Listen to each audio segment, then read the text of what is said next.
Aleluia.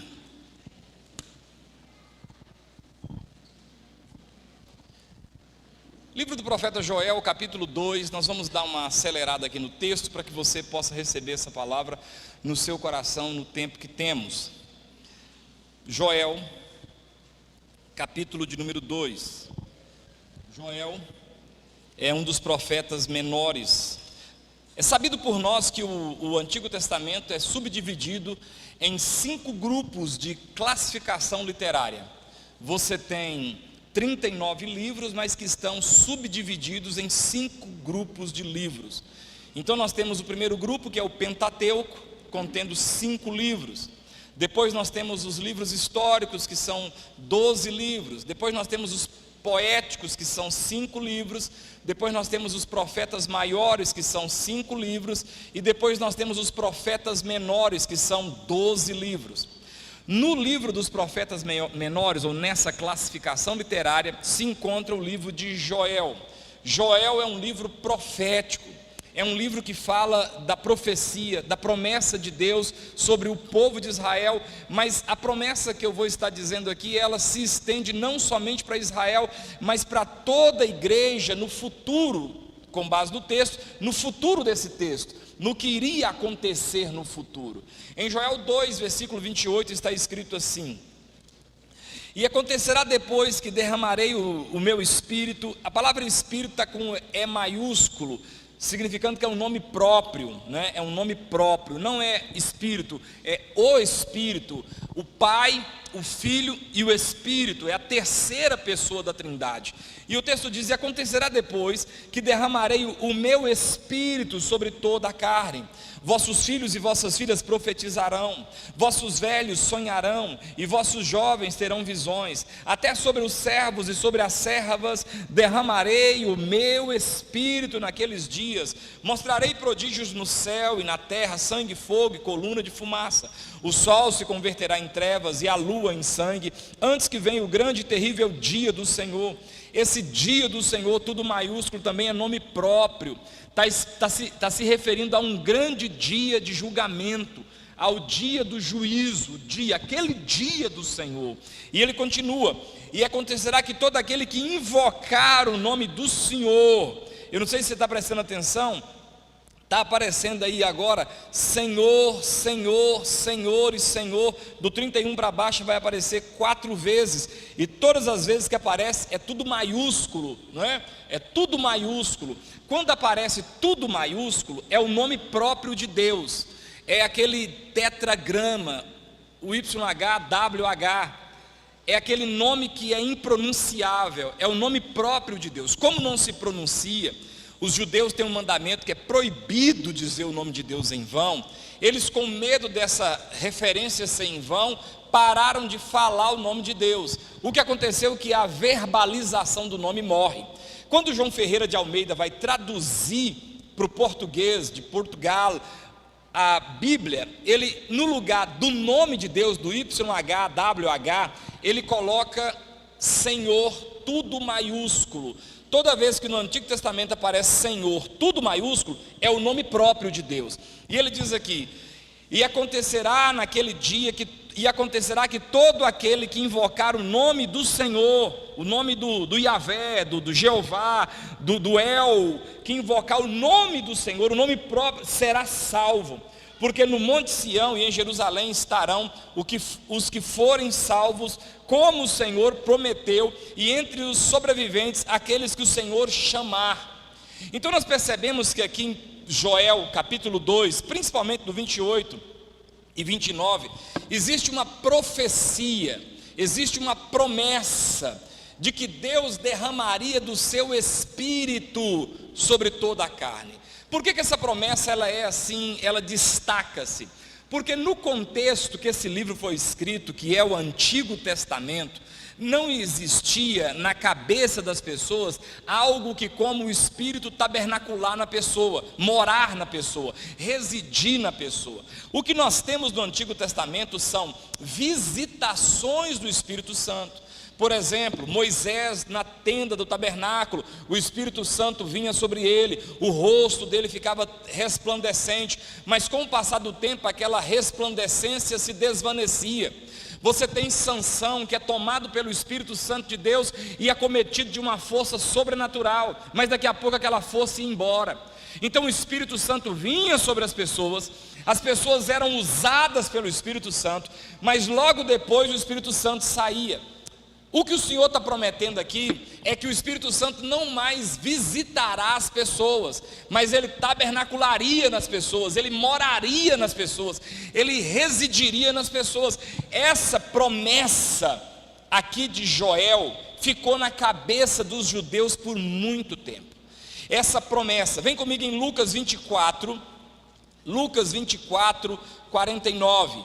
Em Lucas 24, 49, está dizendo assim, Lucas 24, 49, Jesus explicando as Escrituras. Quando você lê no 44, o título em cima é Jesus está explicando as Escrituras para o povo que o seguia, para os seus discípulos.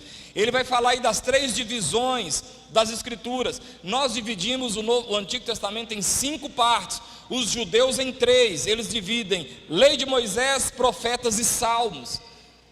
Jesus está dizendo no 44, escrito na Lei de Moisés, nos Profetas e nos Salmos, e ele começa a explicar as Escrituras para aqueles discípulos. E quando ele chega no versículo 49, Lucas, o escritor, diz assim, que Jesus disse: eis que envio sobre vós a promessa de meu Pai. Tem uma promessa que virá sobre vocês, e eu estou enviando sobre vocês a promessa do meu Pai, pois na cidade, aí ele diz assim: eis que envio sobre vós a promessa de meu Pai, permanecei pois na cidade, até que do alto sejais revestidos de poder. Tem uma promessa que foi feita em Joel, e agora está sendo repetida pelo próprio Senhor Jesus.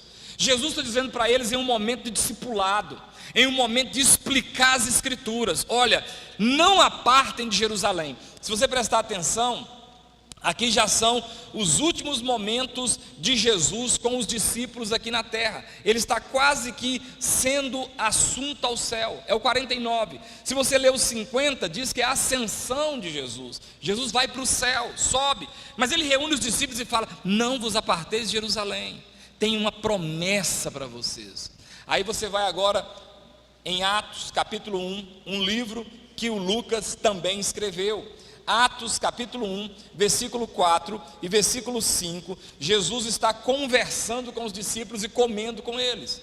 E aí no versículo 4 diz: e comendo com eles, determinou-lhes que não se ausentassem de Jerusalém, mas que esperassem a promessa do Pai, a qual, disse ele, de mim ouvistes. E quando que eles ouviram isso? Ouviram isso em Lucas 3,15, ouviram isso em Lucas 24, 49. Jesus prometeu para eles, relembrou eles de que o Pai os havia prometido isso. E ele diz: porque João na verdade batizou com água, mas vós sereis batizados com o Espírito Santo não muito depois desses dias. Preste atenção que aqui não é com o Espírito Santo e com fogo, aqui é só com o Espírito Santo. Lá em Lucas é com o Espírito Santo e com fogo, porque tinha 2 multidões. Já falei sobre isso, vocês estão careca de saber disso aqui. Aqui é com o Espírito Santo. Vocês vão ser batizados com o Espírito Santo. Qual que é a promessa? A promessa é que vocês vão receber e vão ser permanência do Espírito Santo no corpo de vocês.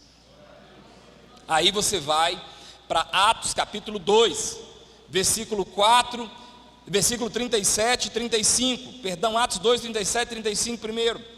Pedro prega um sermão, o povo converte, o povo começa a ficar inquieto com os seus pecados e com a sua vida de pecado, e eles então chegam em Pedro e perguntam: o que nós temos que fazer? Deus prometeu em Joel, Jesus reafirmou em Lucas, reafirmou em Atos, acontece, o povo critica, Pedro prega, o povo converte, o povo pergunta para Pedro, versículo 37 de Atos capítulo 2. Ouvindo eles estas coisas, compungiu-se-lhe o coração e perguntaram a Pedro e aos demais apóstolos: que faremos, irmãos? Está diante dessa mensagem, Pedro, que você pregou, essa mensagem que chocou o nosso coração, que compungiu o nosso coração, o que nós faremos? Então Pedro responde, 38, respondeu-lhes Pedro: arrependei-vos, e cada um de vós seja batizado em nome de Jesus Cristo, para a remissão dos pecados. Poderia ter um ponto final aí, mas presta atenção o que o texto continua dizendo: e recebereis o dom do Espírito Santo. O dom é a promessa, o dom é o enchimento, o dom é o sobrenatural, o dom é o que vai fazer ser diferente de tudo que tem na terra. Vocês vão se arrepender do pecado, vocês vão batizar, mas vocês precisam receber o dom do Espírito Santo. Pedro entendeu isso agora. Pedro entendeu que precisava ter esse mover sobrenatural na vida deles. Agora preste atenção, como que isso acontece? Atos 2, versículo de 1 a 4. Por 4 vezes acontece isso no grupo, no grande grupo, numa reunião. Por 4 vezes em cidades diferentes: Jerusalém, Samaria, Cesareia e Éfeso. Isso acontece. E uma vez em Damasco, registrado na Bíblia. Só que eu vou te mostrar direitinho. Atos 2, versículo de 1 até o versículo 4, é a primeira vez que acontece. O título do texto é a descida do Espírito Santo. É o cumprimento do que Joel havia falado em Joel 2, 28. Presta atenção, Pedro não teve dúvida, estava lá, e diz assim o versículo 1: ao cumprir-se o dia de Pentecostes, estavam todos reunidos no mesmo lugar. De repente veio do céu um som como de um vento impetuoso, e encheu toda a casa onde estavam assentados, e apareceram distribuídas entre eles línguas como que de fogo. Essas línguas como que de fogo, a ideia é como se fosse uma lamparina, uma vela acesa, e fica aquela fagulhazinha, aquela língua de fogo em cima. Desceu sobre eles língua como que de fogo, e pousou sobre cada um deles. Todos eles ficaram cheios do Espírito Santo, e cheios do Espírito Santo passaram a falar em outras línguas, segundo o Espírito lhes concedia que falassem. Houve uma manifestação pela primeira vez na vida dos apóstolos, houve uma manifestação sobrenatural. Imediatamente houve crítica, imediatamente houve incompreensão. Se você pegar os versículos subsequentes, do versículo 5 ao versículo 13, as pessoas achavam que eles estavam bêbados, e começaram: estão bêbados, estão embriagados. E Pedro então levanta como um profeta de Deus, como alguém cheio do Espírito Santo, que aconteceu aqui agora. Ele cheio de autoridade. A palavra grega para poder é dínamos, é a mesma palavra de onde subtrai a palavra dinamite. Ele está com um poder explosivo na vida dele, ele está com um poder que consegue romper qualquer estrutura. Ele não tem dúvida. O que aconteceu, ele não está achando que é cachaça, ele não bebeu, ele sabe o que aconteceu, e ele se põe de pé, versículo 14, então se levantou Pedro com os 11, presta atenção na postura confiante de Pedro agora, um homem que estava reunido com os discípulos numa casa de portas fechadas, com medo dos judeus, com medo de morrer, mas agora revestido do Espírito Santo. Ele se coloca com intrepidez de pé, junto com os 11, ergue a voz e diz o texto sagrado, advertiu-os nesses termos: varões judeus e todos os habitantes de Jerusalém, tomai conhecimento disso e atentai nas minhas palavras. Estes homens não estão embriagados como vindes pensando, sendo esta a 3ª hora do dia, sendo 9 horas da manhã. Mas o que ocorre é o que foi dito por intermédio do profeta Joel. Ele entendeu que aquilo era a promessa, ele não teve dúvida, ele se levantou. Tinham 120 irmãos. Quando Jesus vai assunto aos céus, depois da Páscoa, Jesus anda 40 dias com eles. A Páscoa é uma festa que acontece, e 50 dias depois acontece a festa de Pentecostes. O próprio nome Pentecostes, Penta, 5 festas, já explica que é 50 dias. Páscoa, 50 dias contado, Pentecostes. Bom, se Jesus ressuscita na Páscoa e fica com eles 40 dias, e no dia que Jesus foi assunto aos céus tinha 500 irmãos, e no dia que o Espírito Santo desce 10 dias depois tem 120, A compreensão que eu tenho é que 380 se desviam, não levam isso a sério e somem. Eram 500, 10 dias depois, Pentecostes, Páscoa, 50 dias depois, Pentecostes. Jesus ressuscita na Páscoa, fica 40 dias, falta 10 para o Pentecostes. 10 dias, em 10 dias, 380 não conseguiram orar, não conseguiram buscar. Se você pegar aí capítulo 1, versículo 14, diz que Tiago, Pedro, essa turma e algumas mulheres, todos estes perseveravam unânimes em oração com as mulheres, com Maria, mãe de Jesus, e com os irmãos dele. 120 perseveraram. 120 acreditaram. Eles ficaram em oração. Eles iam. E é interessante, se você voltar no capítulo 2, versículo de número 1, ao cumprir-se o dia de Pentecostes, estavam todos reunidos no mesmo lugar. De repente veio um som como de um vento impetuoso e encheu toda a casa onde estavam assentados. Eles nem estavam em pé, nem dobrados os joelhos. Já tinham 10 dias que eles estavam em oração. Eles estavam todos assentados num clima de oração, quando de repente o sobrenatural, o poder de Deus, a Shekinah de Deus desceu naquele lugar. Eles ficaram cheios do Espírito Santo. Pedro não teve dúvida. Pedro diz: é a promessa que cumpriu. É a promessa que Jesus falou com a gente há 10 dias atrás. A promessa que o profeta Joel profetizou lá em Joel 2. Tanto que, se você virar a página aí, você vai ver no versículo 17 que Pedro cita o texto. Ele diz: e acontecerá nos últimos dias, diz o Senhor, que derramarei do meu espírito sobre toda a carne. Vossos filhos e vossas filhas profetizarão, vossos jovens terão visões, e sonharão vossos velhos, até sobre os servos. E ele vai falando a profecia, ele vai dizendo o texto bíblico. Então a primeira vez que acontece é Atos 2, Jerusalém é a cidade. Bom, esses homens que estão cheios do Espírito Santo agora, eles começaram a pregar. Porque se você abrir a sua Bíblia em Atos 1:8, o poder de Deus tem uma finalidade só. Atos 1, versículo 8: mas recebereis poder, dínamos, ao descer sobre vós o Espírito Santo, e sereis, está ali, e sereis minhas testemunhas em Jerusalém, Judeia, Samaria e até os confins da terra. Eles agora estão cheios do Espírito Santo. Eles começaram a falar, eles começaram a pregar. Aí nós vamos para a segunda vez que o Espírito Santo desce no texto de Atos. Desce para morar em outras pessoas. Aqui em Atos 2, de 1 a 4, só tem judeu, estão em Jerusalém. Agora Atos 2, Atos 8, houve a perseguição. Se você abrir em Atos 8, no versículo 1 aí, no meio do versículo 1, a primeira perseguição da igreja. Exceto os discípulos, todos os irmãos fugiram de Jerusalém com medo de serem assassinados pelos judeus. A palavra diz que um certo diácono, por nome Filipe, saiu pregando também, um evangelista diácono, saiu pregando. E ele foi para uma cidadezinha gentílica chamada Samaria. E chegou em Samaria, ele começou e prega daqui, e Jesus salva, e Jesus liberta, e ele pregando, e o povo foi convertendo. E lá nessa cidade tinha um mágico, um mago, um camarada que ganhava as pessoas pela ilusão. Até esse camarada, ele abraçou o evangelho. Porque presta atenção, existem 2 tipos de entrega a Cristo. Existe a entrega a Cristo, que é a conversão, que é verdadeira. É aquela que você pode arrancar a cabeça do indivíduo e ele não larga. Você pode falar assim: eu vou te largar, mulher, pois vai ficar sem ela e o outro vai pegar ela para ele. Eu vou largar você, marido, pois vai ficar sem marido, porque não larga. Esse converteu. Existe aquela que é a adesão emocional.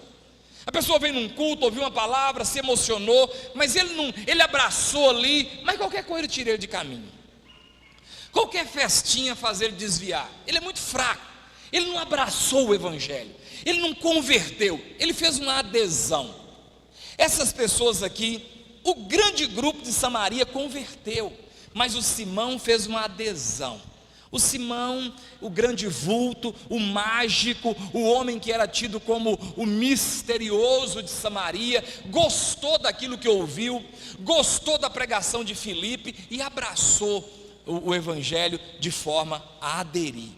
Aí a igreja fica sabendo. Se você pegar o versículo 14, diz assim: ouvindo os apóstolos que estavam em Jerusalém, que Samaria recebera a palavra de Deus, enviaram-lhe Pedro e João.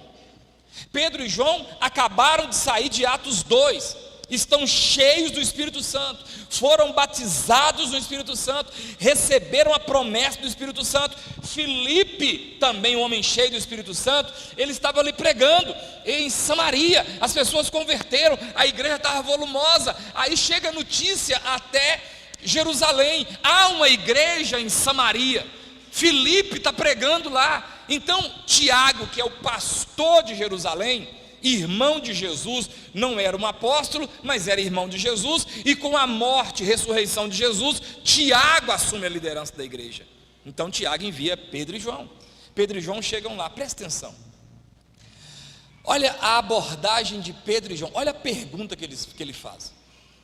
Os quais, descendo para lá, oraram por eles, para que recebessem o Espírito Santo, porquanto não havia ainda descido sobre nenhum deles, mas somente haviam sido batizados em o nome do Senhor Jesus. Então lhes impunham as mãos e recebiam estes o Espírito Santo.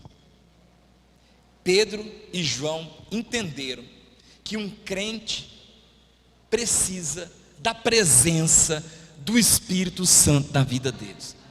É como se ele estivesse dizendo: vocês já são igreja, vocês têm cerimônia, vocês têm ceia, vocês têm culto, vocês têm louvor, mas sabe o que está faltando? Está faltando o Espírito Santo, está faltando vocês serem cheios, está faltando vocês terem a autoridade de Deus. E diz a Bíblia que ele começa a impor as mãos sobre aquelas pessoas com a imposição de mão de Pedro e de João, começaram a receber o Espírito Santo, começaram a ser cheios do poder de Deus, eles começaram a ser tomados a ponto, se você continuar lendo, versículo 18, vendo porém Simão que pelo fato de imporem as mãos dos apóstolos, era concedido o Espírito Santo, ofereceu-lhe dinheiro, porque o Simão achou aquilo tão sobrenatural, que falou: me ensina. E Pedro dá nele uma resposta assim terrível de pesada: não, você está julgando adquirir o dom de Deus por dinheiro, você come o seu dinheiro no caminho do inferno, você julgou mal a obra de Deus. Segunda vez que acontece a descida do Espírito Santo, o segundo Pentecostes, acontece em Samaria. Até agora, o agente é o apóstolo Pedro. Terceira vez que desce o Espírito Santo, só que agora já não é numa igreja, agora é numa casa. Vem comigo em Atos capítulo 10. Atos capítulo 10. A igreja está nascendo, a igreja está fervendo, a coisa está acontecendo. Aí um centurião é um oficial do exército romano. Centurião é um homem que cuidava de uma centúria, era um homem que cuidava de 100 soldados, era um homem que tinha um salário bom, uma reputação boa, uma autoridade boa. E por incrível que pareça, esse gentil pagão, centurião, era bom, tinha um coração bom, era temeroso, fazia esmolas, ajudava as pessoas, porque tem gente boa. Ele era bom. E um dia Deus visitou ele num sonho, falou com ele, falou: olha, vai na casa de um tal Simão, curtidor, que mora à beira-mar, porque tinha um curtume. Eu lembro quando eu li esse texto pela primeira vez, Simão, o curtidor que mora à beira-mar, na hora meu mundo de bob pensou um cara de cabelo louro, todo enroladinho, com a prancha de surf, umas tatuagens no braço, o curtidor, e que andava assim, tipo o Cris naquele episódio. Depois eu fui estudar, Simão o curtidor é um cara que trabalha com curtume de couro, morava à beira-mar porque eu acho que o escoamento da água era melhor para jogar o couro na água com sal. Pedro foi para a casa do Simão o curtidor, e Pedro está lá, ao tempo que o Senhor está falando com o centurião Cornélio, na casa de Cornélio, na cidade de Cesareia, o mesmo Deus está falando com Pedro na casa de Simão o curtidor. Pedro, lá em Jope, recebe uma visão de Deus. Um lençol desce, animais nesse lençol. Aí uma voz do céu fala para Pedro: mata e come. E Pedro, todo puritano, disse: não como nada que seja imundo. E a voz diz: não diga imundo aquilo que Deus purificou. Aí o lençol recolhe com aqueles animais, batem palma na porta. O Simão, dono da casa, que os dois chamavam Simão, um Simão curtidor, o outro Simão Pedro. O que foi? Aqui tem um Simão Pedro? Tem, está aqui me visitando. pois eu tenho um recado para ele. Pedro então desce, naquele êxtase, daquela visão, daquela experiência sobrenatural. Pedro desce, e quando Pedro desce, aqueles homens falam: meu senhor, o centurião Cornélio teve uma visão de Deus, e na visão o anjo do Senhor falou para ele: vai à casa de Simão o curtidor à beira-mar, e chama por um homem chamado Simão Pedro, que te dirá palavras de salvação. E eu estou aqui, você pode ir lá na casa do meu senhor em Cesareia? Então Pedro falou: vamos dormir essa noite, e amanhã cedo a gente vai. No outro dia cedo levantaram e foram para Cesareia de Filipe, estrada de pé, cidade longe. Chegaram em Cesareia de Filipe. Cornélio estava tão afoito, estava tão ansioso com aquela notícia, o que esse homem vai falar para ele, que quando Cornélio vê Pedro, Cornélio tem uma reação pagã. Cornélio pula de joelho no chão e vai adorar Pedro. Pessoas que não são esclarecidas adoram qualquer coisa. Quem é da minha época aí, o pessoal de 30, 40, 45 anos, 50 para frente, lembram quando o Michael Jackson fazia um show? Quem lembra? As pessoas entravam em êxtase, é como se elas estivessem vendo o próprio Deus ali. Um show de um cantor desses aí, as pessoas dormem semanas na fila para comprar o ingresso, adoram. Quando Cornélio viu Pedro, Cornélio, deixe-me ler o texto para vocês aqui. O texto está, versículo de número 24. No dia imediato entrou em Cesareia. Cornélio estava esperando por eles, tendo reunido seus parentes e amigos íntimos. Aconteceu que, indo Pedro a entrar, lhe saiu Cornélio ao encontro, e prostrando-se-lhe aos pés o adorou. Mas Pedro o levantou dizendo: ergue-te, que eu também sou homem. Então Cornélio conta a história para ele, e Pedro começa a pregar para Cornélio. Eles entram para uma sala, estão ali Cornélio, amigos, parentes, funcionários da casa. A sala está cheia, o ambiente está cheio de gente, e Pedro começa. Depois você lê a pregação de Pedro, não é nada demais. A pregação de Pedro não é nada demais. Se você pegar aí no versículo de número 36, essa é a palavra que Deus enviou aos filhos de Israel, anunciando-lhes o evangelho da paz por meio de Jesus Cristo. Esse é o Senhor de todos. Ele começa: e vós conheceis a palavra que divulgou por toda a Judéia, tendo começado desde a Galiléia, depois do batismo que João pregou, como Deus ungiu a Jesus de Nazaré com o Espírito Santo e com poder, o qual andou por toda parte fazendo bem, curando todos os oprimidos do diabo, porque Deus era com ele. A pregação de Pedro é uma pregação que exalta Jesus. Ele começou a falar de Jesus. Olha, Cornélio, Jesus foi crucificado, Jesus ressuscitou ao terceiro dia. Quando as pessoas acharam que Jesus era uma farsa, Jesus se levanta triunfante da morte. Nós estávamos lá em Jerusalém, na casa de João Marcos, na casa de Maria, e de repente o Espírito Santo veio e desceu sobre nós, e as pessoas começaram a fazer coisas extraordinárias, Cornélio, e Jesus está fazendo isso, e Pedro pregando, cheio de unção. Não tem um esboço, não tem uma linha, não. Ele vai falando: este ressuscitou Deus, versículo 40, no terceiro dia, e concedeu que fosse manifesto, não a todo o povo, mas às testemunhas que foram. E ele vai falando o que aconteceu, vai falando de Jesus. Aí presta atenção, porque esse texto é lindo. Pedro está todo empolgado, Pedro não sabia o que ia acontecer. Ele está falando, eu vejo assim a goela dele, aquela animação, o suor escorrendo, e ele naquela alegria, falando. 44, ainda Pedro falava estas coisas, olha a expressão que Lucas escreveu: quando caiu o Espírito Santo sobre todos o que ouvia a palavra. Você pode dar glória a Deus? O Espírito Santo caiu. A ideia é como se fosse uma estrutura que caiu, ou como se fosse uma ave, ou algo que está voando e cai. O Espírito Santo caiu sobre eles. E os fiéis que eram da circuncisão, que vieram com Pedro, admiraram-se, porque também sobre os gentios fora derramado o dom do Espírito Santo, pois os ouviram falando em línguas e engrandecendo a Deus. Então perguntou Pedro: porventura pode alguém recusar água para que não sejam batizados esses que assim como nós? Ele está se referindo a Atos 2, a Atos 8, estes gentios que assim como nós receberam o Espírito Santo. e ordenou que fossem batizados em nome de Jesus. Então lhes pediram que permanecesse com eles por alguns dias para explicar algumas coisas, e com certeza nasceu uma igreja aí. Tremendo. Até agora o agente, o personagem principal é o apóstolo Pedro. Mas lá no capítulo 9, converte um camarada. Ele está indo para Damasco com carta das autoridades para matar os crentes. Só que no caminho de Damasco, Jesus entra no caminho dele. Ele que estava a caminho encontrou o caminho. E quando o caminho apareceu para ele, num brilho resplandecente, ele cai por terra. Atos 9, versículo 4. Ele cai por terra cego.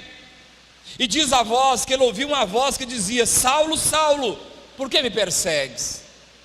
Só que ele é um camarada de dura cerviz.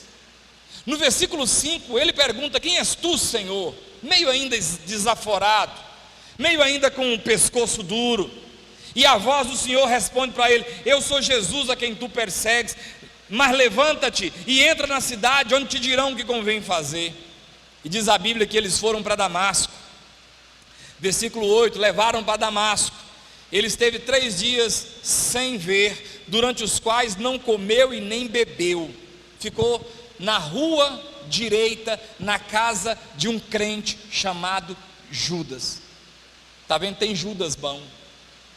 Ficou na casa de um Judas, orando. Paulo, ficou. O que é isso? O que está acontecendo? Porque Paulo é um mestre. Paulo não é um cara bobo, é um mestre da lei. Quando Deus quis escrever a espinha dorsal do Antigo Testamento, ele chama Moisés, que é um mestre. E quando Deus quer escrever a espinha dorsal do Novo Testamento, ele chama Paulo, que é outro mestre. Eu acredito que Paulo deve ter ficado esses 3 dias cego, sem comer, orando, perguntando: o que está acontecendo? Como é que eu explico isso? Como é que a inteligência explica isso? Todos ouviram a voz, mas eu fui o único que fiquei cego. Todos foram, estavam comigo, agora eu estou aqui cego e eles não. O que está acontecendo? Por que eu estou cego? Por que voz é essa que me mandou? Esse homem não morreu? Eles roubaram o corpo dele e falaram que ele ressuscitou, porque era isso que Paulo acreditava. Mas algo estava acontecendo com Paulo, o coração dele, sabe, inquieto. Aí ó, você vê, no mesmo instante, Jesus vai lá em Damasco, na casa de um homem chamado Ananias. A voz do Senhor vai em Ananias. E aí no versículo 10 do capítulo 9 de Atos diz: ora, havia em Damasco um discípulo chamado Ananias. Disse-lhe o Senhor numa visão: Ananias. Olha para mim. Quando Deus quer falar com você, Ele fala usando seu nome. E pode ter 1000 Ananias. Quando Ele fala Ananias, você sabe que o Ananias que Ele falou é você. Você não confunde a voz de Deus, não. Ela é como a voz de muitas águas. Ela faz com que as costas deem cria. O salmista diz que despedaça os cedros do Líbano. A voz do Senhor é poderosa. Você sabe que é com você. Pode fingir de égua, mas você sabe que é com você. Ananias, ao que respondeu: eis-me aqui, Senhor.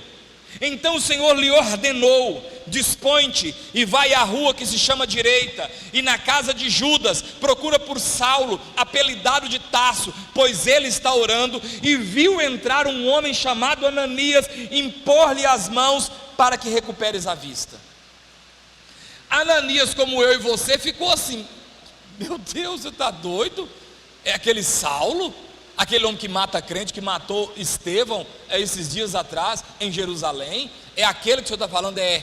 Aí no versículo 13, Ananias porém respondeu: Senhor, de muitos tenho ouvido a respeito desse homem, quantos males tem feito aos teus santos em Jerusalém, e para aqui trouxe autorização dos principais sacerdotes para prender a todos os que invocam o teu nome. Mas o Senhor lhe disse: vai, porque esse é para mim um instrumento escolhido para levar o meu nome perante os gentios e reis, bem como perante os filhos de Israel, pois eu lhe mostrarei quanto lhe importa sofrer pelo meu nome.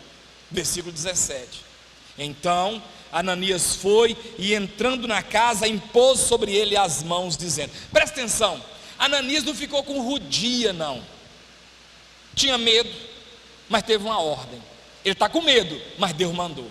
Entre enfrentar Paulo e desobedecer Deus, ele preferiu enfrentar Paulo. Só que ele não deu rudia, não. Ele já chegou e tocou a mão na cabeça de Paulo, e a oração foi.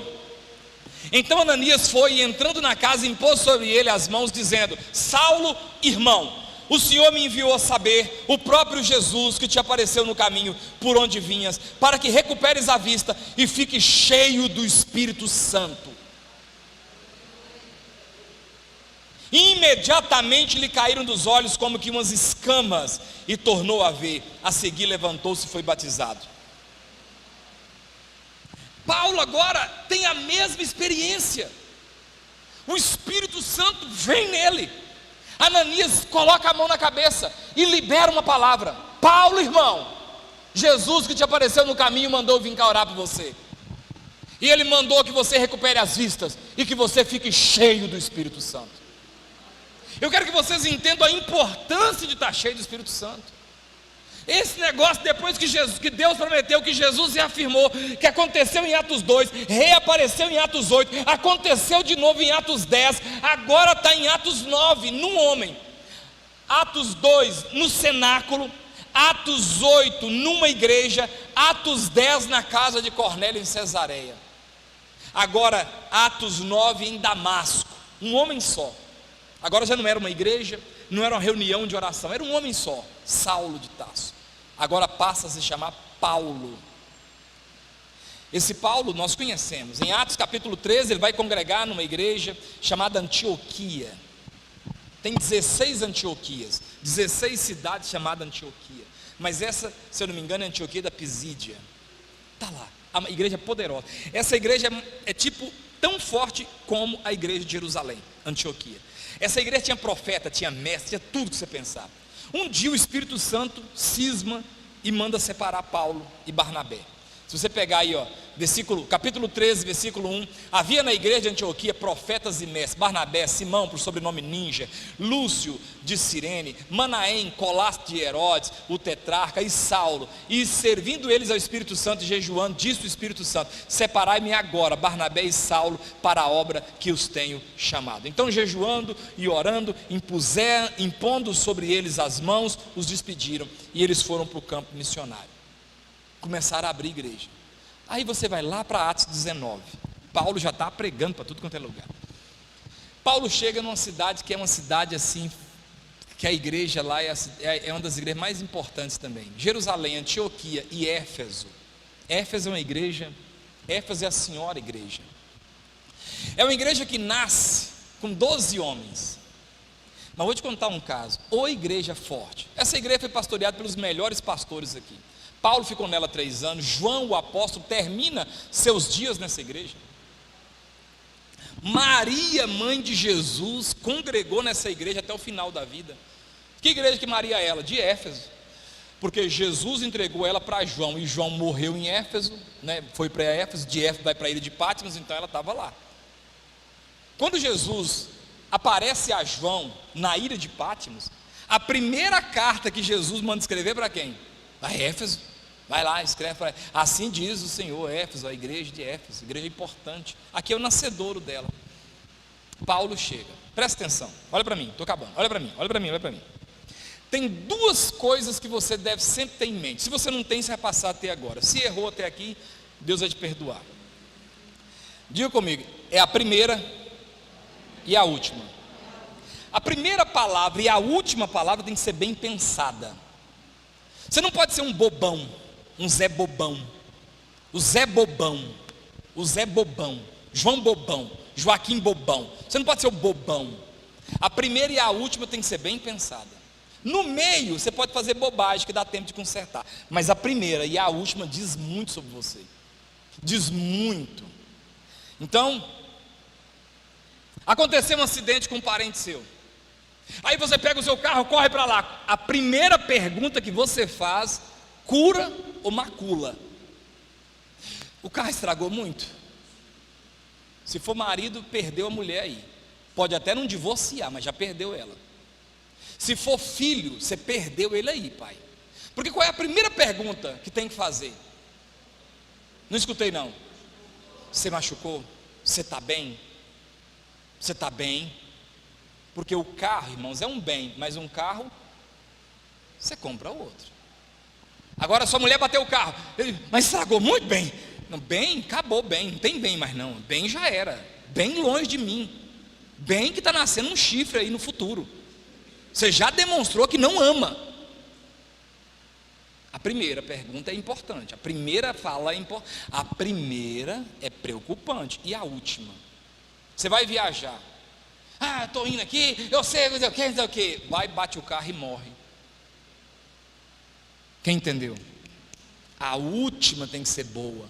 Vai despedir, vai viajar. Meu bem, estou indo viajar. Mãe, estou indo viajar. Fique com Deus, porque essa pode ser a última vez. E se você brigar com alguém que você ama e ela ir embora e morrer, você não tem noção do tamanho do peso que senta na sua consciência. Você vai ficar com aquele espírito de culpa. Morreu, obrigado. A última palavra que eu disse foi uma briga, foi uma mesquinharia. Então eu sempre preocupo com a primeira e a última. No meio a gente briga, a gente discute, é no meio dá para brigar, dá para discutir, faz parte da caminhada. Agora a primeira e a última eu tenho que preocupar, poxa. Eu chego na minha casa, lá no meu povo, lá no norte de Minas, fico um ano sem ver. Aí quando eu vejo, a primeira, tia, você está gorda, hein? Acabou aí. A primeira é, tia, que saudade, benção. Quem está entendendo? Verdade ou mentira? Vou sair, benção, beijo, ó, se Deus quiser, nós estamos aqui no meio do ano, final do ano. Pronto. Se acontecer de eu morrer ou ex-morrer, a última conversa foi boa, foi top, está no meu coração, acabou. A primeira pergunta que Paulo percebe na igreja de Éfeso, Atos 19, versículo 1. Aconteceu que, estando Apolo em Corinto, Paulo, tendo passado pelas regiões mais altas, chegou a Éfeso, e achando ali alguns discípulos, perguntou-lhes: vocês têm templo próprio? Foi isso? Vocês têm dinheiro no banco? Foi isso? Vocês têm um lugar para congregar? Essa foi a primeira pergunta que Paulo fez para eles? Essa foi a primeira pergunta que Paulo fez para eles? Como que eu sei que é uma pergunta? O ponto, o cabinho de guarda-chuva é pergunta. Podia ser igual no espanhol, a interrogação vem na frente, aí a gente não erraria a leitura. Mas no português a interrogação vem atrás, costumamos ler às vezes duas vezes, né? A gente lê errado, opa, tem uma interrogação, e você volta e lê com a interrogação. No espanhol não corre esse risco, porque tem uma interrogação de cabeça para baixo no começo da frase, indicando que vai ser uma pergunta. Mas aqui a pergunta é: recebestes porventura o Espírito Santo quando crestes? Por que essa pergunta foi a primeira? Porque ela é importante. Paulo chega para eles e fala: não adianta vocês serem igreja, não adianta vocês terem dinheiro, não adianta vocês terem um tipo bacana, Éfeso, não adianta Éfeso ser uma cidade chique, se vocês não têm a unção de Deus na vida de vocês, não adianta. E ele pergunta: recebeste porventura o Espírito Santo quando crestes? Ao que lhe responderam: pelo contrário, nem mesmo ouvimos que existe Espírito Santo. Aí Paulo, ué, como é que é isso? Vocês foram batizados em que mesmo? Então, pois, como fosse batizado? Responderam: no batismo de João. Disse-lhes Paulo: João realizou o batismo de arrependimento, dizendo ao povo que cresce naquele que vinha depois dele, a saber, a Jesus. Eles, tendo ouvido isto, foram batizados em nome do Senhor Jesus. E presta atenção: e impondo-lhe as mãos, veio sobre eles o Espírito Santo, e tanto falavam em línguas como profetizaram. E eram em torno de uns 12 homens. É claro que aqui não contou mulheres e crianças e velhos, era só homens, 12 homens na idade de força, tinha 12. Mas aqui devia ter no mínimo umas 30 pessoas, entre homens e mulheres, entre mulheres, crianças e velhos, mais 12 homens. Primeira pergunta que Paulo chega e faz. A primeira pergunta que Paulo chega e faz: vocês receberam o Espírito Santo? Vocês estão cheios? Porque se você não estiver cheio, vocês não vão aguentar as lutas. Se vocês não tiverem o Espírito Santo, vocês vão cair na primeira cilada que o diabo arrumar para vocês. Se vocês não tiverem cheio do Espírito Santo, na primeira tentação vocês cedem. Se vocês não tiverem com o Espírito Santo, no primeiro passo que o diabo der uma rasteira, você cai. porque o Espírito Santo é que vai te dar esse poder, Ele é que vai te dar esse enchimento. Vamos ver agora alguns textos só sobre cheio do Espírito Santo para fechar. Atos 2:4, Paula. Atos 2:4. Só ler alguns textos com vocês. Atos 2:4. Todos ficaram cheios do Espírito Santo e passaram a falar em outras línguas, segundo o Espírito lhes concedia que falasse. Atos 4:8 e 31. Atos 4:8 e 31. Então Pedro, cheio do Espírito Santo, lhes disse: autoridades do povo e anciãos. 31. Tendo eles orado, tremeu o lugar onde estavam reunidos. Todos ficaram cheios do Espírito Santo e com intrepidez anunciavam a palavra de Deus. Atos 6, 3 e 5. Atos 6, 3 e 5. Mas irmão, escolhei dentre vós 7 homens de boa reputação, cheios do Espírito Santo e de sabedoria, aos quais encarregaremos desse serviço. Versículo 5. O parecer agradou a toda a comunidade, elegeram Estevão, homem cheio de fé e do Espírito Santo. Atos 7, 55. Atos 7, 55.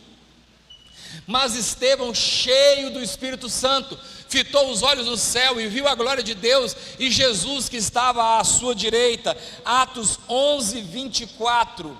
11, 24. Porque era homem bom, cheio do Espírito Santo e de fé, e muita gente se uniu ao Senhor. Atos 9, 17. 9, 17. Então Ananias foi, entrando na casa, impôs sobre ele as mãos, dizendo: Saulo, irmão, o Senhor me enviou a saber, o próprio Jesus, que te apareceu no caminho por onde vinhas, para que recuperes a vista e fique cheio do Espírito Santo. Atos 13, 9 e 52. Todavia Saulo também, chamado Paulo, cheio do Espírito Santo, fixando nele os olhos, disse, 52, os discípulos, porém, transbordavam de alegria e do Espírito Santo. Efésios 5:18. Efésios 5:18. E não vos embriagueis com vinho, no qual há dissolução, mas enchei-vos do Espírito Santo. Lucas 1:67.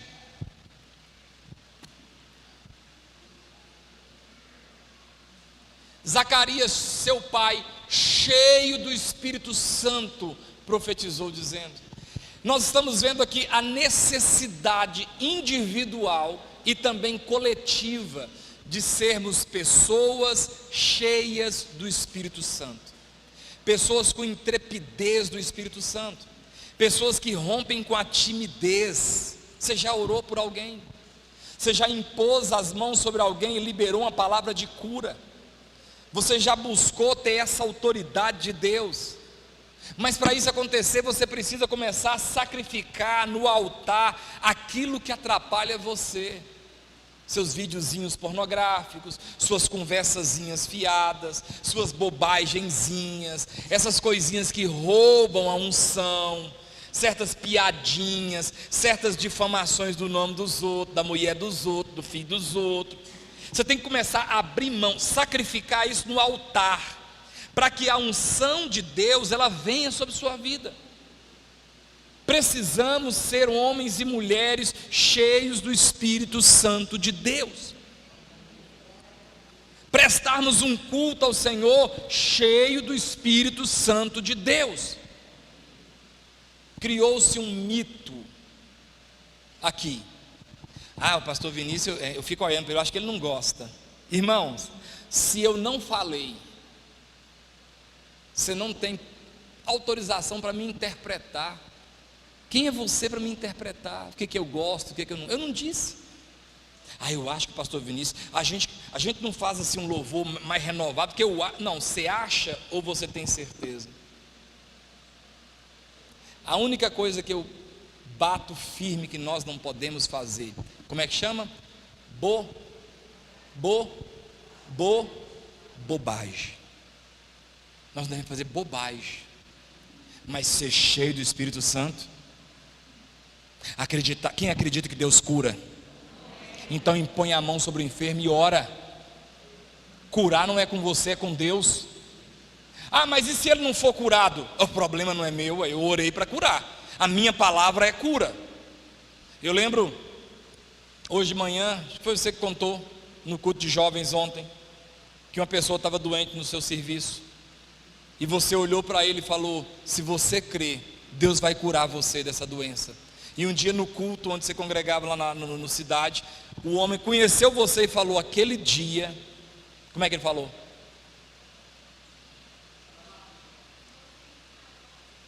Vem cá falar o que ele falou com você. Vem cá falar o que ele falou com você, mulher.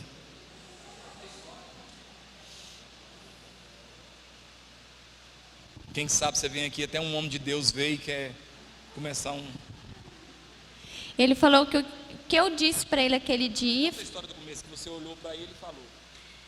Eu vi que ele estava triste, que ele estava angustiado, com medo. E eu disse para ele: olha, o Senhor te ama. E Ele está aqui com você. Então não tenha medo, você tem fé? Então creia que você vai ser curado. Aí passou, ele ganhou alta. Aí um dia eu estava no culto lá no Cidade Nova. E eu reconheci ele, mas eu pensei assim: ele não vai me reconhecer, porque toda paramentada no serviço, fica só os olhos de fora. E ele falou assim: eu te reconheci pelos seus olhos. E o que você me falou aquele dia fez com que eu estivesse aqui. Eu criei e o Senhor me curou. Eu estava prestes a me entregar, porque eu achava que para mim já não tinha mais jeito. Eu criei. E o Senhor me curou. Doeu falar isso? Te humilhou falar isso? Não! Isso é o que eu estou querendo dizer, que a gente precisa ser cheio do Espírito Santo. Alguém está doente, aí você está vendo que está doente, moço, a pessoa está com depressão, você tem o... Moço, o Todo-Poderoso está na sua vida. Você é servo do Todo-Poderoso. Deixa Deus te usar. Deixa Deus usar a sua... Ah, mas vão rir de mim. Problema. Vão rir, mas na hora que a cura chegar, vão dar glória a Deus. E o que importa é que o nome do Senhor seja glorificado. Mas para isso acontecer, você precisa estar cheio do Espírito Santo. Você precisa buscar, e presta atenção, ser cheio do Espírito Santo. Você não tem que andar mal vestido. Você não precisa parar de jogar bola. Você não precisa parar de pedalar. Você não precisa parar de ir para o jiu-jitsu, não. Essas coisas não atrapalham você ser cheio do Espírito Santo, não. A não ser que elas tomem o lugar de Deus.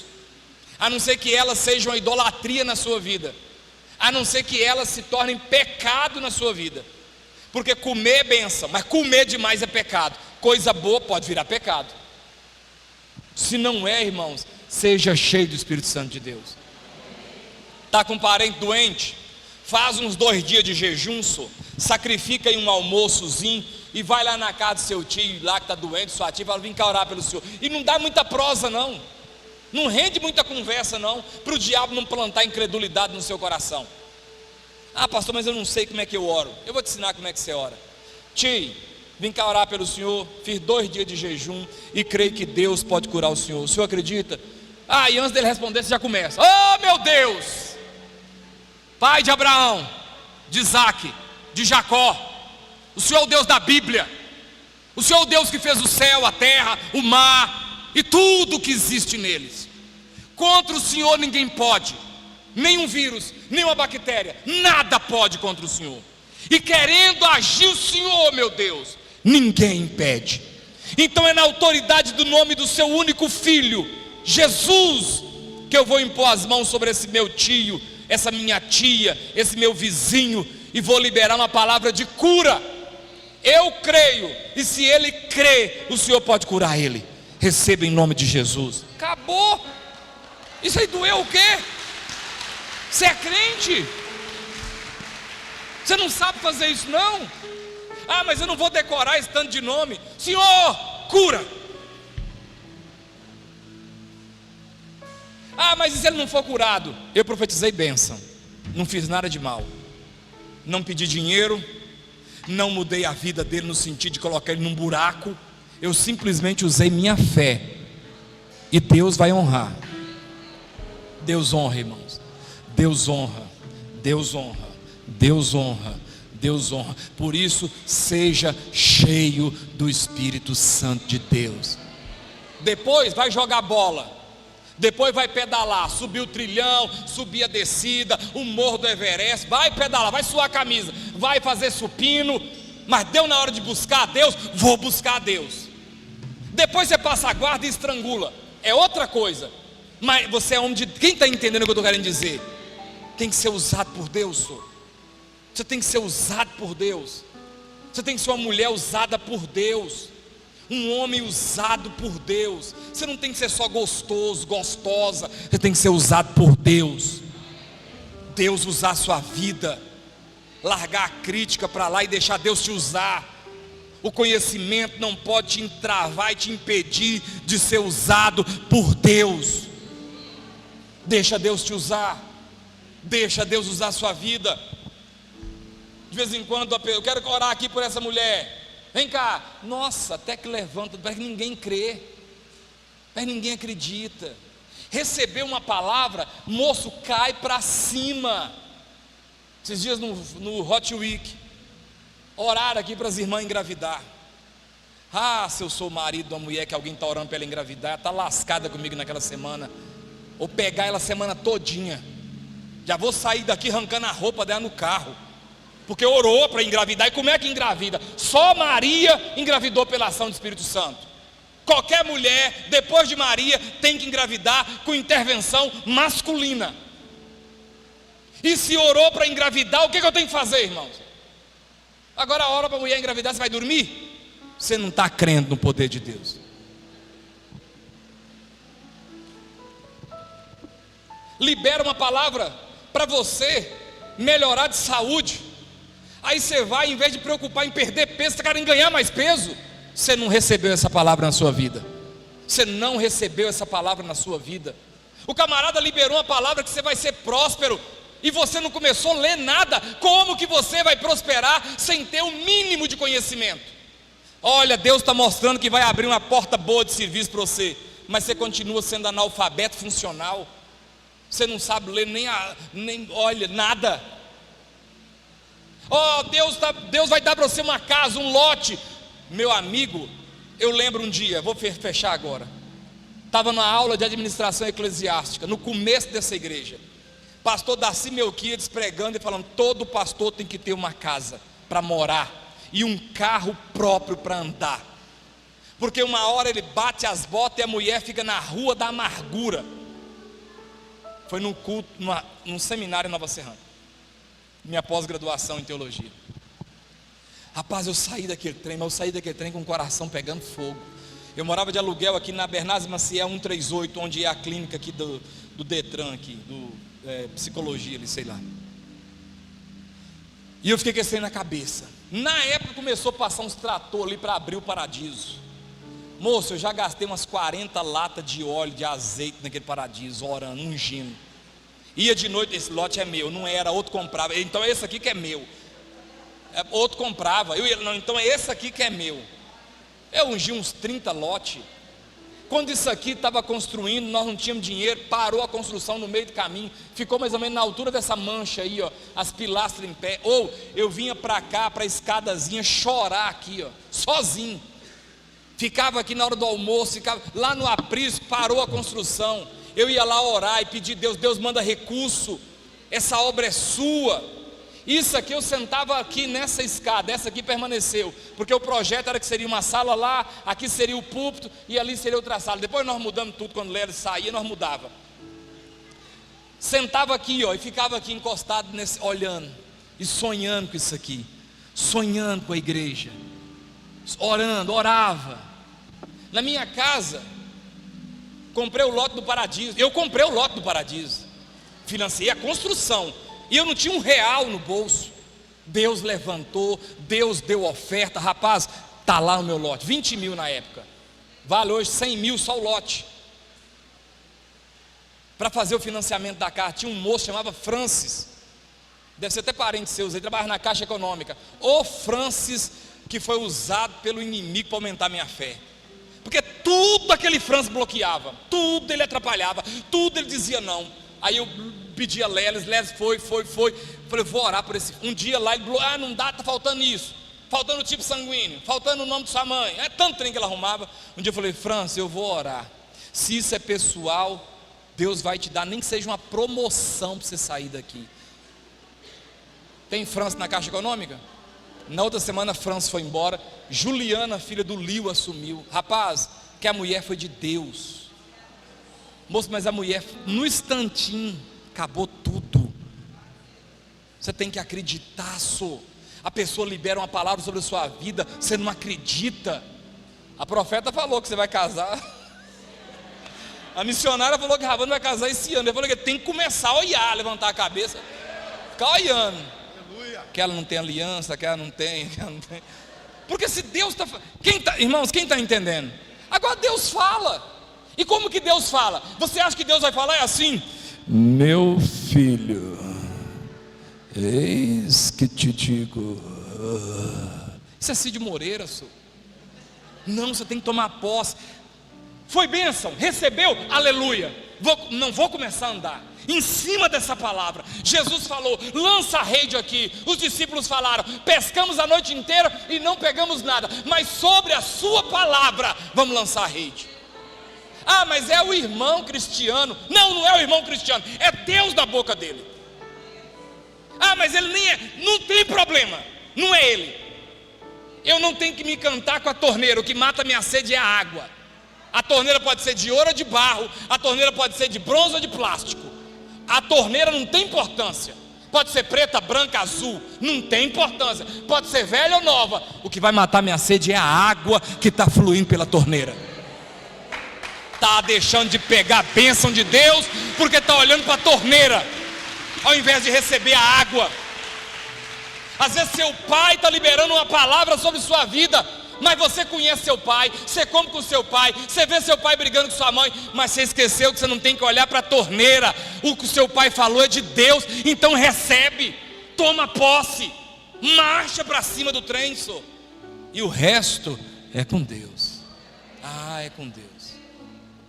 Começa a visitar a terra da promessa. Fica de pé, meu tempo já acabou, já pipocou, já foi embora. Erga suas mãos aos céus, não dá nem para orar mais não. Que a graça de Deus, as consolações do Espírito Santo e o amor de Cristo Jesus esteja sobre a sua vida, e que você seja cheio do Espírito Santo na sua vida. Vá em paz, semana de bênção.